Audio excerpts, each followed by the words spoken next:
Welcome back. Pakistan और अफगानिस्तान के जो मामलात हैं, जो एक तनाज़ा चल रहा था, उसमें अब बड़ी अहम पेशरफ्त देखने में आई है। पाकिस्तान और अफगान तालिबान के दरमियान जंग बंदी जारी रखने पर इत्तेफाक कर लिया गया है और इसका एक मुश्तरका एलामिया भी जारी कर दिया गया है। इसी पर बात करने के लिए हमारे साथ मौजूद हैं चेयरमैन तहरीक जवानान पाकिस्तान अब्दुल्ला हमीद गुल साहब। सर, आपका बहुत शुक्रिया अपना कीमती वक्त हमें देने के लिए। बताइएगा कि पाकिस्तान और अफगान तालिबान जंग बंदी जारी रखने पर मुत्तफिक हो गए हैं। इस हवाले से एक मुश्तरका निज़ाम तश्कील दिया जाएगा, उस पर इत्तेफाक हो गया है। कवायद व ज़वाबित हैं जो कि 6 नवंबर को उसमें मुज़ाकरात में तय किए जाएंगे। सर, इस सारी पेशरफ्त को आप कैसे देखते हैं? बिस्मिल्लाहिर्रहमानिर्रहीम। बहुत शुक्रिया, आपने मुझे मदद किया। जी जी। देखिए, जो पेशरफ्त है ये तो खुश आइंद है, इसमें कोई शक व शुबा नहीं है, लेकिन इसमें बहुत सारे जो है शकूक व शुबाहत हैं। इसके अंदर बहुत सारे तहफ़्फ़ुज़ात हैं, माजी के तल्ख जो है वो यादें हैं, और अफगानिस्तान की एक तारीख है जिसके अंदर धोखा देना उनकी सरिश्त के अंदर है। जी। सबसे बड़ी बात यह है कि इस टाइम पे जो दोनों ममालिक हैं, तुर्की और कतर, इन्होंने बहुत ही मेरे ख्याल में लायक तहसीन किरदार अदा किया और मुज़ाकरात की टेबल के ऊपर अपने 2 मुसलमान भाइयों को लाने में किरदार अदा किया। मैं उनका शुक्रगुजार हूँ। दूसरी जानिब जो है वो हमें ये देखना है कि ये अफगानिस्तान की जानिब से जब मौसम सरमा आता है तो उस टाइम पे वैसे भी ऑपरेशंस जो होते हैं वो निस्बतन कम हो जाते हैं, और हमेशा से फिर जो है ये स्प्रिंग ऑफेंसिव जो है वो लॉन्च करते हैं। माजी में इसकी मिसाल आपको सोवियत यूनियन के साथ मिलती है और फिर आपको अमेरिका और उसके इत्तेहादियों के साथ मिलती है। इस टाइम पे जो सूरत हाल है, मैं ये देख रहा हूँ कि एक वक्त जो है वो भी लिया जा रहा है ताकि अपनी जो पोजीशंस हैं और अपना जो एक उनको ये ख्याल था कि शायद हम बहुत बड़े कोई ताकतवर मुल्क हैं, लेकिन पाकिस्तान से उनको जो एक मार्का था वो महंगा पड़ गया। लेकिन सर, वो तो भारत के इशारों पे नाच रहे थे ना अफगानिस्तान। उनको लगता है कि वो भारत जो है वो उनके पीछे खड़ा है तो वो पाकिस्तान से टक्कर ले सकते हैं। सर, वैसे इस दफा क्या मुख्तलिफ नजर आता है? क्योंकि वही जो आपने बात कही कि पहले भी मुआहदे हुए लेकिन वो नाकामी से 2-4 हुए, इस बार कुछ आपको चेंज नजर आता है? जी, मेरा ख्याल है ये वक्त गुजारने का बहाना है। मेरी इतलात के मुताबिक भारत के स्पेशल ऑपरेशंस के लोग जो हैं वो अफगानिस्तान जो है वो जा रहे हैं और जो वहाँ ट्रेनिंग देंगे। आप देख लीजिए कि भारत ने अपनी जो वहाँ फौरन ही अपने टेक्निकल सेंटर को सिफारत खाने का दर्जा देके 8 कौंसल खाने मजीद जो है उसमें शामिल किए हैं। बिल्कुल। इसका क्या मतलब है? इसका मतलब यह है कि भारत जो है वो तो एक लंबी जो है गेम के अंदर जा रहा है और भारत मान नहीं रहा। भारत किसी सूरत नहीं सुधरने के लिए तैयार। इससे तो एक चीज बड़ी वाज़ेह नजर आ रही है कि भारत जो है वो इस सब के अंदर जो है वो ये कोशिश कर रहा है कि किसी सूरत जो है हम एक ऐसा माहौल पैदा कर दें जिसके अंदर पाकिस्तान जो है वो फंसता चला जाएगा, और ऐसी सूरत हाल के अंदर मेरे ख्याल में मुश्किलात जो है वो पैदा हो सकती हैं।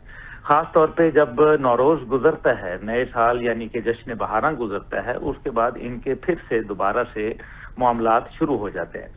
और फिर एक पहलू जिसको हम नजरअंदाज नहीं कर सकते वो है अफगानिस्तान के अंदर अपना जो उनका एक माहौल है। आपके इल्म में है कि उस माहौल के अंदर हम ये देखते हैं कि अफगानिस्तान के अंदर आपस में फूट है, उनके आपस में मुख्तलिफ पावर कॉरिडोर्स हैं, और वो पावर कॉरिडोर्स जो हैं उनका अपना एक सोच और अपना जाविया है, और हर आदमी जो है वो वॉरलॉर्ड है और उसके पास पैसा भी है, हथियार भी हैं।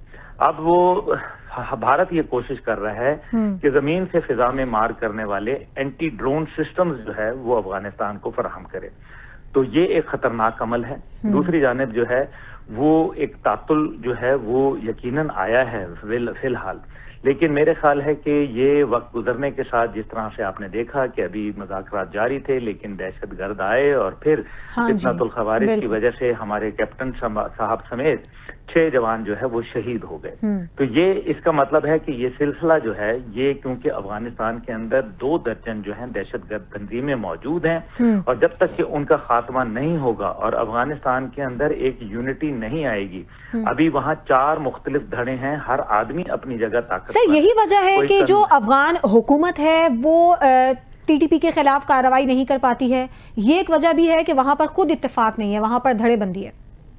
जी बिल्कुल, देखिए ना, एक तरफ कंधार ग्रुप है तो एक तरफ जो है खोस्त ग्रुप है, एक तरफ काबुल ग्रुप है तो एक तरफ जो है हिरात ग्रुप है। तो ये जो इतने बड़े बड़े पावर कॉरिडोर्स हैं, उनके अंदर कोई एक फैसला, अगर फर्ज करें कंधार वाले मानते हैं तो ये, और ये इनका पुराना तरीका रहा है, वो एक आदमी मान जाता है, चार आदमी बिगड़ जाते हैं, चार आदमी मान जाते हैं, एक आदमी बिगड़ जाता है। ये इनका पुराना रवैया रहा है, ये मास्टर ऑफ डिसेप्शन है। ये इन्होंने धोखाधड़ी करने में पीएचडी की हुई है, इसलिए ये मेरे ख्याल में एक हमारे पास अपॉर्चुनिटी है, लेकिन इसको मेरे ख्याल में हमारी आर्म्ड फोर्सेस इसको समझती हैं। इसीलिए आर्मी चीफ साहब का जो दौरा था कल पेशावर का, वो अहमियत का हामिल है, क्योंकि उन्होंने कबायली अमायदीन से मुलाकात की है, जिससे ये नजर आ रहा है कि कबाइल को साथ मिला के, जिस तरह से वो हमारे साथ अभी भी थे और बनियानुम मरसूस में भी, और फिर अफगानिस्तान के हवाले से भी कबाइल ने जो है बाकायदा आड़े हाथों लिया अफगानों को। तो मेरा ख्याल है कि उनको मिला के एक ग्रैंड ऑपरेशन की जो तैयारी है वो हमें मेरे ख्याल में करनी भी चाहिए, और उसके हवाले से हम जो है फिजा पैदा भी करें। सर हमें ये भी बताइएगा, अगर ये जंगबंदी टूट जाती है जिस तरह माजी में होता भी रहा है, तो सर पाकिस्तान के पास फिर क्या हिकमत अमली होनी चाहिए, या पाकिस्तान को क्या करना चाहिए फिर? पाकिस्तान के पास इस टाइम पे जो एयर सुपीरियोरिटी है वो एक मेरे ख्याल में हमें बहुत एक मुनफरिद है। हमारी एयरफोर्स है, हमारे ड्रोन्स हैं, और जाहिर है हम अंदर जाने के बूट्स ऑन ग्राउंड जो है वो कोई इरादा नहीं रखते और ना रखना चाहिए। लेकिन साथ ही साथ यह है कि अगर भारत की जानिब से या इंटरनेशनल ब्लैक मार्केट से जिस तरह से भारत उनको असला खरीद के देना चाह रहा है, तो ऐसा ना हो खुदा ना खास्ता कि उनके पास इस किस्म का जो जमीन से फिजा में मार करने वाला हथियार है, अगर वो आया तो जाहिर है फिर वो पाकिस्तान के लिए परेशानी का बायस बनेगा। लेकिन इंशाअल्लाह ताला पाकिस्तान ने S-400 को नहीं छोड़ा, तो ये क्या चीज है। तो सर पाकिस्तान को फिर अपनी बॉर्डर सिक्योरिटी में मजीद क्या इकदाम करने चाहिए? देखिए, पाकिस्तान को मेरे ख्याल में अपनी पॉलिसी पे रिव्यू करना चाहिए, इसमें कोई दूसरी राय नहीं है। सबसे पहले रिव्यू जो है वो ये करना चाहिए है कि दहशतगर्दों ने जो है सूबा खैबर पख्तूनख्वा और बलोचिस्तान जो है वो अपना मस्कन बनाया है, और 74% दहशतगर्दी में इजाफा हुआ है। इसलिए दूसरा फ्रंट जो है वो आपका कश्मीर है, जो अभी तक ठंडा नहीं हुआ, जिसके अंदर आपने अवामी रद्द अमल देखा जो कि इंतहाई खतरनाक था, और अभी भी हमारे सियासतदान समझ नहीं रहे, और वो अपनी अपनी हुकूमत बनाने के चक्कर में लग गए हैं, और अवाम के मुतालबात एक साइड पे हैं जिसके अंदर कहीं ना कहीं भारत की जो खुश बदबू है वो भी आती है। तीसरी जानिब जो है वो आप देख लें कि मुल्क के अंदर सियासी अदम इस्तेहकाम है, और एक सूबा जो है अब, क्योंकि कल नवंबर है, आप देखेंगे कि नवंबर में वो सूबा जो है वो अब इस्लामाबाद पे चढ़ाई करने की कोशिश करेगा, जिसके अंदर कुछ अफगान भी शायद शामिल हो जाएं उसकी आड़ लेके। और फिर आपका जो है वो मशरकी और मगरबी दोनों बॉर्डर हैं, जिसके ऊपर आपने देख लिया कि भारत जो है वो जंगी तैयारियां कर रहा है। अभी नोटैम जारी हुआ था, दोनों ममालिक में जारी किया हुआ था, राजस्थान और दीगर जगहों के ऊपर उन्होंने फिजाई हदूद बंद की हुई थी।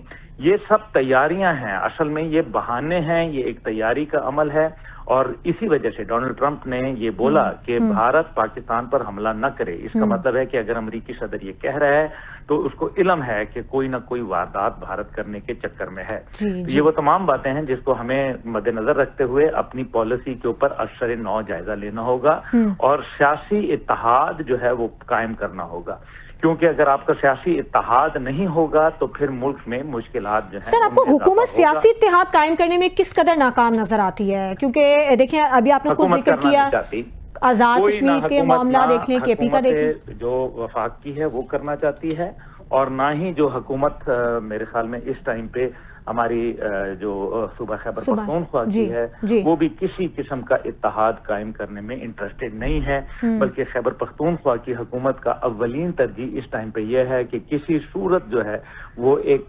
क्लैश किया जाए, एक टकराव पैदा किया जाए, ताकि अदम तहफ़्फ़ुज़ जो है वो पैदा हो, अदम एतमाद पैदा हो, और दुनिया में जो पाकिस्तान का मुकाम बुलंद हो रहा है उसको ज़ौफ़ पहुंचे। तो मैं ये समझता हूं कि ये इस टाइम पे जो सियासी महाजराई है हम इसके मुतहम्मल नहीं हो सकते। बेहतर यह है कि हमें कोई मजबूत किरदार अदा करना पड़ेगा।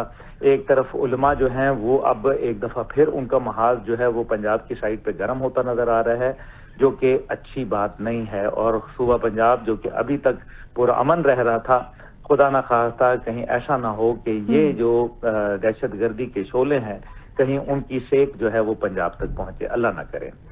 बिल्कुल, आपने बिल्कुल निशानदेही की है इन मामलात की, और हमारी हुकूमत को, वफाकी हुकूमत को भी और सूबाई हुकूमतों को भी इन मामलात को एड्रेस करना होगा, क्योंकि डायरेक्टली जो इसका इफ़ेक्ट है वो आवाम पर पड़ता है। फिर इस सारे मामले में जो आवाम के मसाइल हैं वो नज़रअंदाज होते हैं।